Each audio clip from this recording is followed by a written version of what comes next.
JJ and I had been fishing for ideas that we could do together as a producer-director team.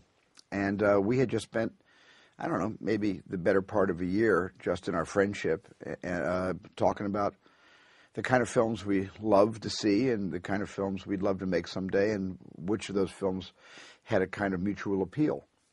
And the one thing that we did land on immediately was our mutual history in making 8mm, JJ's case, Super 8, because he's much younger than me. In my case, before Super 8, I made 8mm films when I was growing up.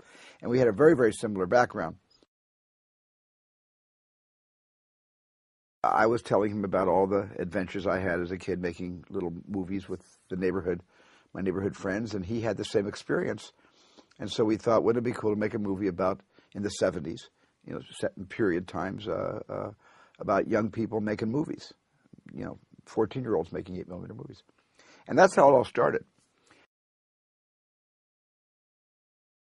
Later on, JJ went off with, you know, with this notion and then came back to me and said, what if we take the idea of kids making 8mm films and what if we kind of blend it in a genre with a larger time-worn genre, which is they are making movies, and like the Zapruder film, something appears on their 8mm dailies that unlocks an entire mystery and crisis event.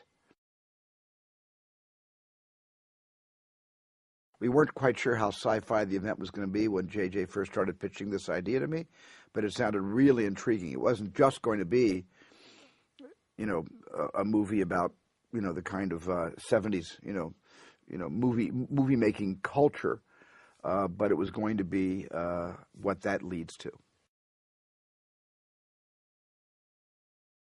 Well, if you want to be a movie director or a movie writer or a movie producer, you kind of got to start somewhere.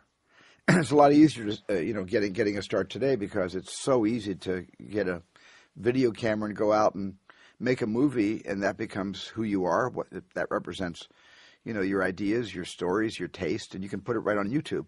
So in a sense, not only can kids today make their own movies, they've got distribution. We didn't have that in the 8mm days. You know, we had to lug an 8mm projector, we had to plug it into somebody's wall, put up a screen, and show it to someone patient enough to sit there for 5 minutes and watch. That was the challenge. And so that kind of informed my entire career because I kind of began my career making movies, little movies. JJ began his career the same way. I think what makes JJ really unique is, A, he's technically proficient. His craft is it's like he's been directing for 30 years. He has an extraordinary sense of camera, lighting, composition, storytelling. He's one of the best narrative storytellers around. He's cut his teeth in television and been very successful with, you know, Alias and Lost and Fringe. And so the transition to movies has been effortless for him. He won't tell you that. He'll say it was really hard making the transition, but it just appears to me to have been a natural. I started in TV too, so we have that in common.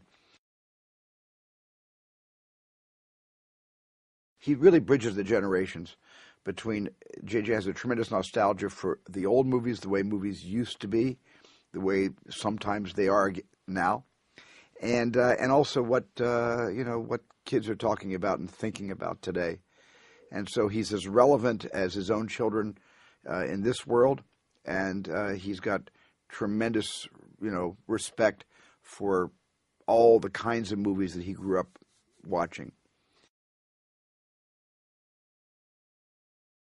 JJ, with Super 8, made a movie that's both uniquely very new and also traditionally very old-fashioned.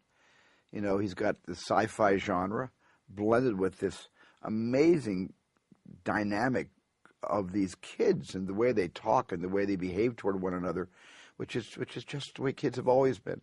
And that's, I think, one of the unique qualities about JJ. He can write for kids.